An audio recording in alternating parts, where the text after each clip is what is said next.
ആത്മവിശ്വാസം എന്ന് പറയുന്നത് ഒരാൾ ജനിക്കുമ്പോൾ കൂടെയുള്ളതല്ല, ഓരോരുത്തരും നേടിയെടുക്കുന്നതാണത്. ഹായ്, ഞാൻ Chinchu Mathew, Healux happiness coach and founder of Healux happiness hub. I'm a certified hypnotherapist and life skill trainer too. ആത്മവിശ്വാസമാണോ പ്രവൃത്തിയാണോ ആദ്യം ഉണ്ടായത്? അതായത് ആത്മവിശ്വാസത്തിൽ നിന്നാണോ പ്രവൃത്തി ഉണ്ടാകുന്നത്, പ്രവൃത്തി ചെയ്യുമ്പോഴാണ് ആത്മവിശ്വാസം കിട്ടുന്നത്. മജോറിറ്റി ആളുകളും വിശ്വസിച്ച് വെച്ചിരിക്കുന്നത് ആത്മവിശ്വാസം ഉണ്ടെങ്കിലേ ആക്ഷൻ എടുക്കാൻ പറ്റൂ എന്നതാണ്. പക്ഷേ യഥാർത്ഥത്തിൽ ആക്ഷനാണ് ആദ്യത്തേത്. അതായത് പ്രവൃത്തി ചെയ്യുമ്പോഴാണ് ആത്മവിശ്വാസം നമുക്ക് ഉണ്ടാകുന്നത്. ആത്മവിശ്വാസമുള്ള വ്യക്തികൾ സ്പെഷ്യലായിട്ടുള്ള വ്യക്തികളൊന്നുമല്ല.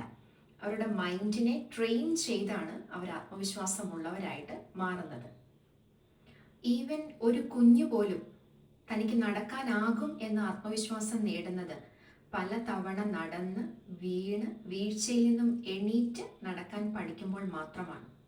അതുകൊണ്ട് എനിക്ക് കോൺഫിഡൻസ് ഉണ്ടാകട്ടെ ഞാനൊരു കാര്യം ചെയ്യാൻ എന്നുള്ള പറച്ചിലിന് ഇനി യാതൊരു സ്ഥാനവുമില്ല. സംസാരിക്കുക, ട്രൈ ചെയ്യുക, തുടങ്ങുക. നിങ്ങളുടെ ഭാവിയിലെ ആത്മവിശ്വാസം നിങ്ങൾ ഇന്നെടുക്കുന്ന ചെറിയ സ്റ്റെപ്പുകളിലാണ്. നിങ്ങൾ നിങ്ങളെ തന്നെ റീബിൽഡ് ചെയ്യാൻ താല്പര്യപ്പെടുന്നെങ്കിൽ ഈ വീഡിയോയ്ക്ക് താഴെ കോൺഫിഡൻറ്റ് എന്ന് കമൻറ്റ് ചെയ്യുക.